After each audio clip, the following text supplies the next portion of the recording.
Hello বন্ধুরা, welcome back to my HD দীপালির চ্যানেলে তোমাদের সবাইকে স্বাগত। কেমন আছো তোমরা সবাই? আশা করি ভালো আছো, আর তোমাদের আশীর্বাদে আমিও খুব ভালো আছি।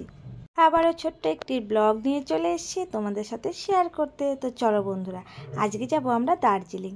আর দার্জিলিং যেতে যেতে সুন্দর সুন্দর মুহূর্তগুলো তোমাদের সাথে শেয়ার করব। কন্টিনিউ ভিডিওটা দেখতে থাকো, আশা করছি ভালো লাগবে। তো চলো বন্ধুরা, আমরা জংশন থেকে গাড়িতে বসে পড়েছি আর এক্ষুনি গাড়িটা ছেড়ে দেবে। আর যেতে যেতে তোমাদের সাথে আমি সুন্দর সুন্দর মুহূর্তগুলো শেয়ার করব। জানো তো বন্ধুরা, আমি কিন্তু এই ফার্স্ট টাইম যাচ্ছি দার্জিলিং। পাহাড়ে প্রথম না, পাহাড়ে আমি গিয়েছি অনেক, যখন নেপালে থাকতাম অনেক ঘোরা হয়ে গেছে পাহাড়ে, কিন্তু দার্জিলিং আমি এই প্রথমবার যাচ্ছি।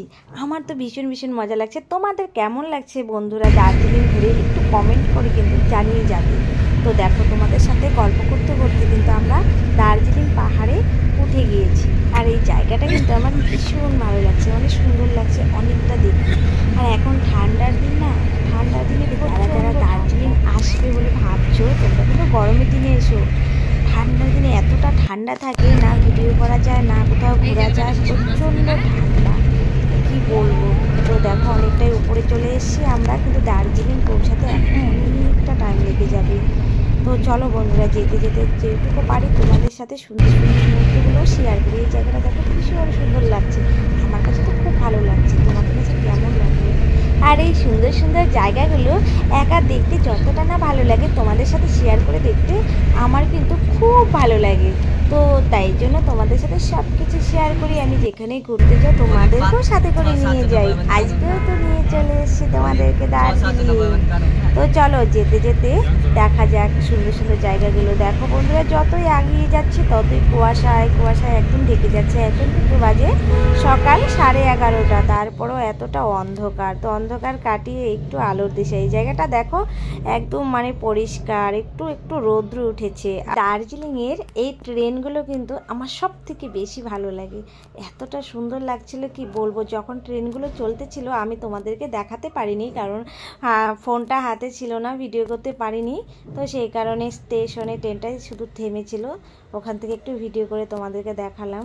খুব ভালো লাগে এই ট্রেনগুলো দেখতে, আমার খুব ভালো লাগে। এই ট্রেনগুলোতে আমি ঘুরতে চেয়েছিলাম, কিন্তু এতটা ঠান্ডা ছিল কি বলবো, তাই জন্য আর নামতে পারিনি ওখানে। তো চলো, যেখানে আসার জন্য বের হয়েছি আমরা কিন্তু দার্জিলিং পৌঁছে গেছি। তো এখানে এই যে শহরটা দেখতে পাচ্ছ, এখানে আমরা থাকবো, হোটেল নিয়েছি। তো চলো, গাড়ির থেকে নেমে পড়েছি, এখন একটু হেঁটে হেঁটে উপরে যেতে হবে। আসার আগে কিন্তু আমরা শিলিগুড়ি থেকে হোটেল বুকিং করে গাড়ি ভাড়া করে তারপরে এসেছি। আমরা কি জানি যে এত ওপরে হোটেলটা পড়বে? দেখো কত ওপরে চলে এসেছি, আরও নাকি ওপরে যেতে হবে। আর এত দূর থেকে এসেছি না, একদম ক্লান্ত হয়ে গেছি, আর খিদাও পেয়ে গেছে, হাঁটতে একদম ইচ্ছা করছিল না। তো কি করব, তারপরও হেঁটে তো যেতেই হবে না। অবশেষে এসে পৌঁছালাম আমাদের এই হোটেলে। এতটা উপরে হোটেল পড়েছে, আগে যদি জানতাম এতটা ওপরে পড়বে রুমটা, তাহলে আমরা কিন্তু শিলিগুড়ি থেকে একদমই বুক করতাম না, এখানে এসে বুক করতাম। তো যাই হোক, বর চলে গেল রুমের চাবি আনতে। আর দেখো বন্ধুরা, এই সিঁড়িটা দেখলেই তোমরা বুঝতে পারবে কতটা ওপরে আমরা চলে এসেছি। তো যাই হোক, চলো যাই খেতে। খাওয়ার জন্য কিন্তু আমরা চলে আসলাম। তো এখন আমরা খাওয়া দাওয়া করব। তো তোমাদেরকে একটু দেখিয়ে দিচ্ছি, হোটেলটাতে আমরাই শুধু আছি, আর কেউই নেই। দেখো এত ফাঁকা, একদমই ফাঁকা, শুধু আমরাই চলে আসছি। আর হোটেলটা দেখো খুব সুন্দর, খুব সুন্দর, একদম ফাঁকা, কেউ নেই। সেটা দেখে আমি একটু হাসছিলাম। তারপরে এখানে মেনু কার্ড দেওয়া আছে কি কি খাবে অর্ডার করার জন্য, তা আমি দেখছিলাম। তো ভাবলাম এত দূর থেকে আসি যখন, তো ভাতই খাবো আমরা, ভাত তারপরে সবজি এগুলোই খাবো। তো সেই কারণে অর্ডার করে দিলাম ভাত। দেখো চলে এসছে। তো আমি আর আমার বর এক থালাতে, বর বললো এক থালাতে খাবে, তো সেই কারণে আমরা এক থালাতেই নিয়েছি। আর ওখানে আমার ছেলে চাউমিন খাবে বলে চাউমিন নিয়ে নিল। আর দেখো বন্ধুরা, কি সুন্দর জিনিসগুলো কড়াইতে দিয়েছে, সবজি, মটরশুঁটির সবজি রান্না করেছে, সব কিছু সবজি দিয়ে। আর দেখো বালতিতে দিয়ে দিয়েছে ডাল। এটা দেখে তো আমি ভীষণ হাসছিলাম, কারণ এই প্রথমবার আমি দেখলাম যে বালতিতে ডাল দিয়েছে আর কড়াইতে সবজি দিয়েছে। দেখতে কিন্তু জিনিসগুলো অনেকটা সুন্দর লাগছিল। তো আমি থালাটা মুছে নিলাম, ভাত চলে এসছে।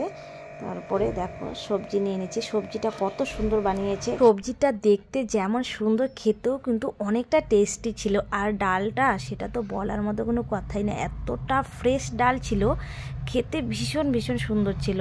তো দেখো আমার বর কিন্তু খাওয়া শুরু করে দিয়েছে। তো চলো খাওয়া দাওয়া করে এখন আমরা চলে যাব রুমে। আজকে আমরা আর কোথাও ঘুরতে যাব না, সময়ও নেই, বিকাল হয়ে গেছে। তো সেই কারণে এখন রুমে যাব, রেস্ট করব। আর গাড়ি ভাড়া করে রেখেছি, যেহেতু আমরা আগে কখনো আসিনি দার্জিলিংয়ে, তাই জানি না কোথায় কি দেখার মতো আছে, সেই জন্য গাড়ি ভাড়া করে রেখেছি। দাদাটা বললো ভোর 4টার দিকে কোথায় ঘুরতে নিয়ে যাবে। তো ভোর 4টার দিকে তোমাদের সাথে আবার দেখা হচ্ছে। চলো এখন রুমে যাই, কোথায় যাচ্ছি না যাচ্ছি সবটাই শেয়ার করব। দেখো বন্ধুরা, চলে আসলাম রুমে। এই রুমটাই নিয়েছি, ডবল বেড রুম, যেহেতু 4 জন আছি আমরা, সাথে মাকেও নিয়ে এসেছি। মা আছে, আমার ছেলে আছে, বর আছে, আমি আছি, 4 জন। তো সেই কারণে ডবল বেড রুম নিয়েছি। তো বন্ধুরা, তোমাদের কাছে ভিডিওটা কেমন লাগলো কমেন্ট করে জানাবে কিন্তু সবাই। তাহলে আরেকটা পরবর্তী ব্লগে তোমরা দেখতে পারবা ভোরবেলা কোথায় ঘুরতে গিয়েছি। তাহলে চলো ভিডিওটা আজকের মতো এই পর্যন্তই। সবাই ভালো থেকো, সুস্থ থেকো, টাটা।